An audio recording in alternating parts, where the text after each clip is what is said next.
good to get out there on the afternoon. We didn't have class today, so push back practice. Helped with some recruiting too, and getting some guys here, but got really about the same number of plays in as we did last scrimmage, which is about 115 or so, and kind of split it up about a little over 50 for each, the ones and twos, and then the rest with the threes. So very similar structure to last time. Got a little bit more red zone in. Battled through a couple injuries at one position, particular tight end. I know in a week you're gonna see these guys or not see them out there.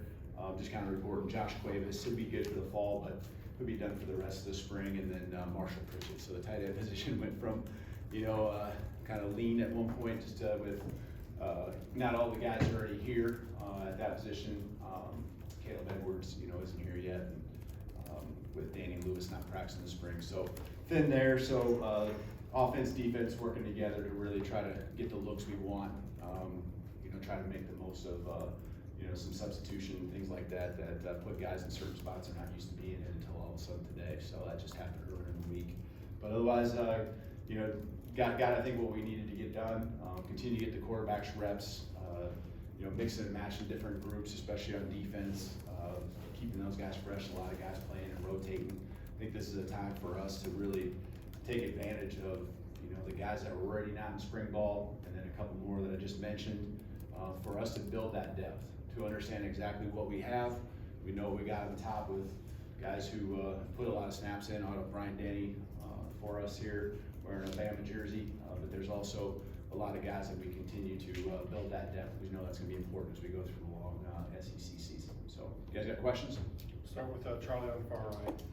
Yeah, hey coach, just what did you see from the quarterbacks today, and how have you gone about maybe splitting up those reps with maybe three? Yeah, it was, I don't want to say it was even across the board, but they all kind of got their shot with the ones and twos, especially just because they're older. Keelan's doing a great job with Ty and Austin. Keelan definitely works in with the twos. He'll get one reps from time to time, but that's no indication of really where we feel he's at. He's killing it, doing a great job. You can see when he's out there, he's getting more and more comfortable moving the ball down the field. When there's a throw to be made, he'll make the throw, that's for sure. So just the learning curve, I think, that comes along with being young, but those other two guys, a little bit more, as far as understanding the offense, and you're trying to continue to install things, and they have a grasp of the basics from day one, so you can do just a few more things, but they're all three, making throws, making some big time throws. I thought they all moved the chains at times when they maybe had their backs to the wall, maybe some second and third and long situations where they found a way to make a big throw. Obviously someone's got to catch it too. There's just, I think, continue to be trust, I think, with the offensive line, and then it's got to go the other way too. The offensive line just getting used to cadences and getting used to, what that guy does is he usually break to the outside and scramble. I mean, some guys just have those type of instinctual things they do, and they're all a little bit different. But receivers, I think it really doesn't matter who's throwing to them. I think all three of those guys throw a catchable ball. It's just a matter of who can move us up and down the field the best. Chase, front left here. Yeah. Blocking was an area where Isaiah Horton struggled last year at Miami. Can you just remark on how he's done in that regard this spring? Well, from a physical standpoint, it shouldn't be an issue, right? So it's a mindset to me, and it's positioning and understand where we're trying to get the ball to.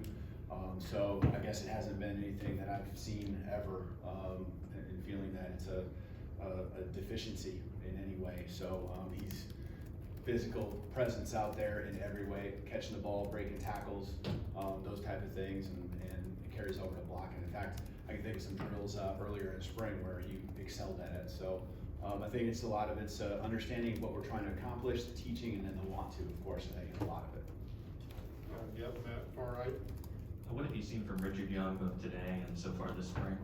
Yeah, he's more of a physical back. Got his carries today, just like the rest of them.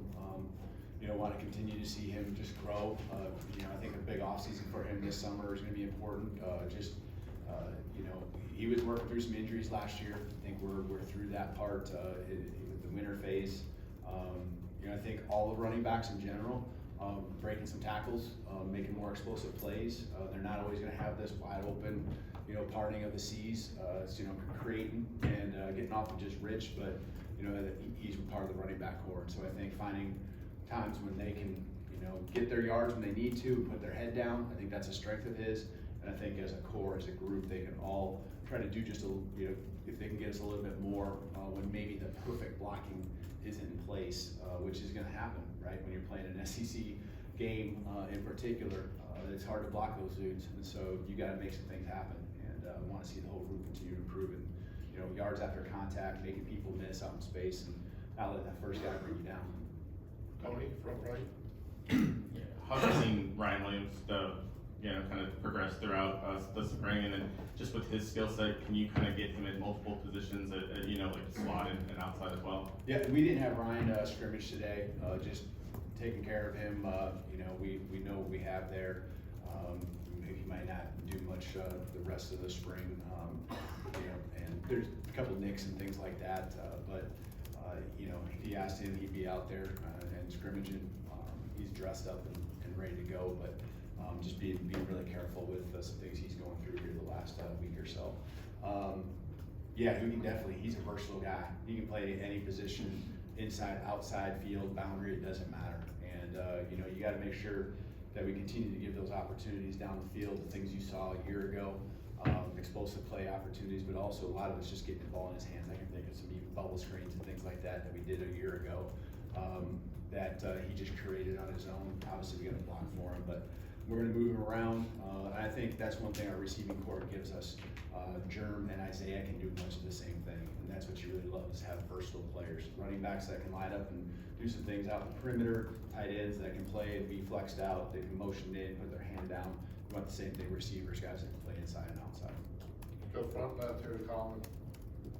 Hey, Kalen, there's been a lot of talk about Ty's increased leadership. You know, Quay was talking about leaders being named or assigned this spring, and Ty was one of them. And I'm wondering, is that an indicator for you guys about a quarterback decision, or what have you guys seen? No, I mean, that leadership group was voted on in early January, so it was before spring even started, and I would expect Ty to be on that. You know, he's been here, put in invested a lot.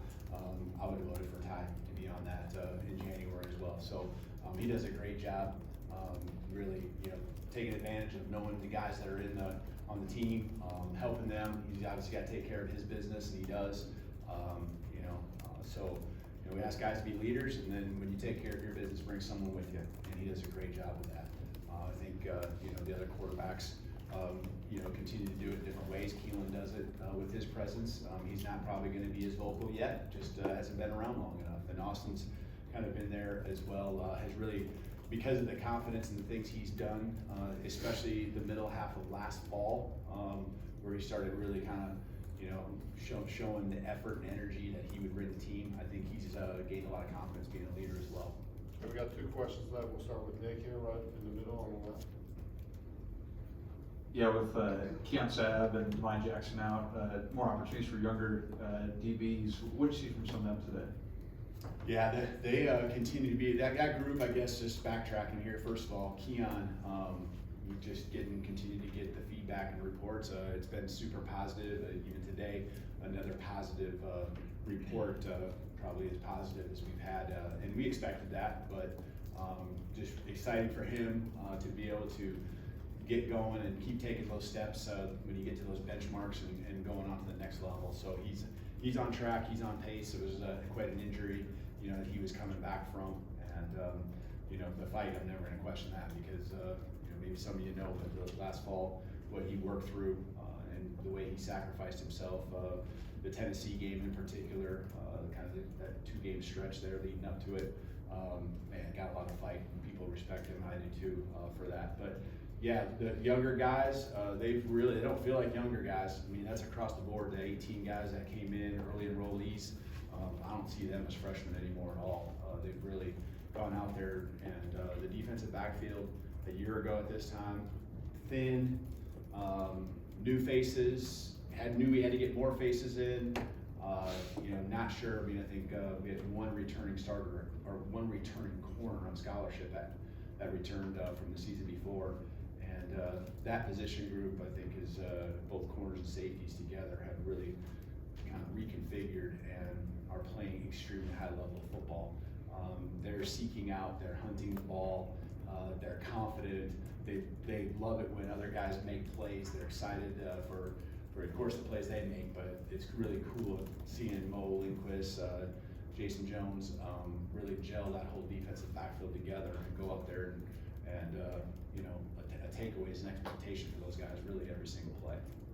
All right, we'll finish up with Joe right across.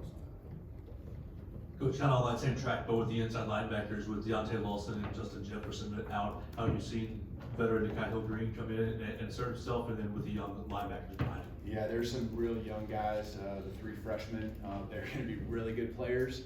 We ask a lot out of that position, they're the ones there that wear the earpieces, make the calls, you know, and now going into year 2, we're even more diverse than what we were, and putting a little bit more on their shoulders, kind of taking those next steps as a defense with the concepts we're putting in, refining some of the things we did last year, adding to some of those things as well. You know, Abdul, Luke, Duke, all 3 of them, you know, making plays out there, running sideline to sideline. That's one thing they do best.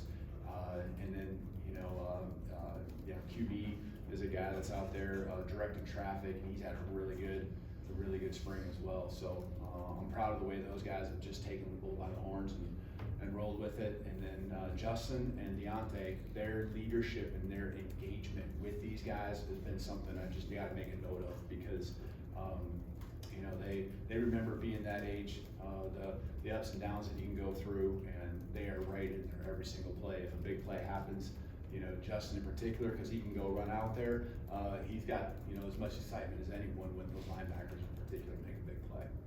Thank you, Coach. All right, thank you guys.